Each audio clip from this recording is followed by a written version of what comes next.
നമസ്കാരം. News independent speed news 20ലേക്ക് സ്വാഗതം. വാർത്തകൾ വായിക്കുന്നത് ജനനി. ഇപ്പോഴത്തെ പ്രധാന വാർത്തകൾ. 200 തൊഴിലവസരങ്ങൾ. അയർലൻഡിൽ കൂടുതൽ തൊഴിലവസരങ്ങളുമായി അമേരിക്കൻ ഡാറ്റാബേസ് സോഫ്റ്റ്വെയർ കമ്പനിയായ മോംഗോഡിബി 200 തൊഴിലവസരങ്ങളാണ് കമ്പനി പുതുതായി സൃഷ്ടിക്കുന്നത്. സർവീസുകൾ വെട്ടിക്കുറച്ചു. ഹ്രസ്വദൂര വിമാന സർവീസുകൾ വെട്ടിക്കുറച്ച് പ്രമുഖ വിമാന കമ്പനിയായ ലുഫ്താൻസ. ജെറ്റ് ഇന്ധനത്തിന് വില ഉയർന്നതിനിടെയാണ് വിമാന കമ്പനിയുടെ തീരുമാനം. നിർണായക തീരുമാനം. കോർക്കിലെ സ്ഥാപനത്തിൽ നിന്നും തൊഴിലാളികളെ പിരിച്ചുവിടാനൊരുങ്ങി പ്രമുഖ ഫാർമസ്യൂട്ടിക്കൽ കമ്പനിയായ ഫൈസർ. 100ഓളം തൊഴിലവസരങ്ങളാകും നഷ്ടമാവുക. യൂറോപ്യൻ യൂണിയൻ അംഗരാജ്യങ്ങളുടെ അനൌദ്യോഗിക യോഗത്തിൽ പങ്കെടുക്കാൻ ഐറിഷ് പ്രധാനമന്ത്രി മീഹോൾ മാർട്ടിൻ സൈപ്രസിലാണ് യോഗം ചേരുന്നത്. ഡിസിപ്ലിനറി അപ്പീൽ പാനലിന്റെ വാദം കേൾക്കൽ അവസാനിപ്പിക്കണമെന്നാവശ്യപ്പെട്ട് വിവാദ അധ്യാപകൻ എനോർക്ക് ബർഗ് ഇതിനായി ഹൈക്കോടതിയെ സമീപിച്ചു. ഊർജ്ജ വിലകൾ ഉയരുന്നതിനിടെ ഗാർഹിക വൈദ്യുതി ഉപയോഗം കുറയ്ക്കാൻ നിർദ്ദേശവുമായി ഇലക്ട്രിസിറ്റി അസോസിയേഷൻ ഓഫ് അയർലൻഡ് മാർഗനിർദ്ദേശങ്ങൾ ഉൾപ്പെടുത്തി ഗൈഡ് പ്രസിദ്ധീകരിച്ചു. അയർലൻഡിൽ റൂഫ് ടോപ്പ് സോളാർ പാനലുകൾ വാങ്ങുന്നവരുടെ എണ്ണത്തിൽ വർധനവ്. പശ്ചിമേഷ്യൻ സംഘർഷത്തിന് പിന്നാലെയാണ് റൂഫ് ടോപ്പ് സോളാർ വാങ്ങുന്നവരുടെ എണ്ണത്തിൽ വലിയ കുതിച്ചുചാട്ടം ഉണ്ടായിരിക്കുന്നത്. രാജ്യത്തെ പ്രമുഖ ബാങ്കായ ടെർമനൻ TSBA ഓസ്ട്രിയൻ ബാങ്ക് ഏറ്റെടുക്കുന്നതായി റിപ്പോർട്ട്. 1.6 ബില്യൺ യൂറോയ്ക്കാണ് വിൽപ്പന. പ്രായം കൂടിയതിന്റെ പേരിൽ വിവേചനം നേരിട്ട ജീവനക്കാരന് കമ്പനി 1 ലക്ഷം യൂറോ നഷ്ടപരിഹാരമായി നൽകണമെന്ന് ഉത്തരവ്.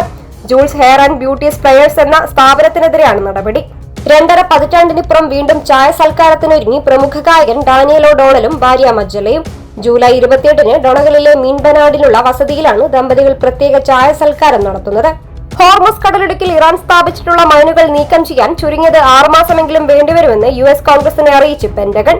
പശ്ചിമേഷ്യൻ യുദ്ധത്തിന്റെ പശ്ചാത്തലത്തിൽ തന്ത്രപ്രധാനമായ ഹോർമസ് കടലിടുക്കിൽ ഏർപ്പെടുത്തിയ ടോൾ ഇനത്തിൽ ആദ്യമായി വരുമാനം ലഭിച്ചുവെന്ന് ഇറാൻ.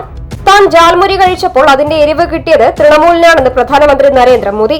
മെയ് 4-ന് BJP വിജയം ആഘോഷിക്കുമ്പോൾ മധുര പലഹാരങ്ങൾക്കൊപ്പം ജാൽമുരിയും വിതരണം ചെയ്യുമെന്നും മോദി. രാജ്യത്തെ നിയമസഭാ തെരഞ്ഞെടുപ്പുകൾക്ക് ശേഷം പെട്രോൾ ഡീസൽ വിലയിൽ വൻ വർധന ഉണ്ടായേക്കാമെന്ന തരത്തിൽ പ്രചരിക്കുന്ന വാർത്തകൾ തള്ളി കേന്ദ്ര സർക്കാർ. അഭ്യൂഹങ്ങൾക്ക് യാതൊരു അടിസ്ഥാനവുമില്ലെന്ന് സർക്കാർ വിശദീകരിച്ചു. കണ്ണൂരിൽ കിണർ പണിക്കിടെ സൂര്യാഘാതമേറ്റ് യുവാവ് മരിച്ചു.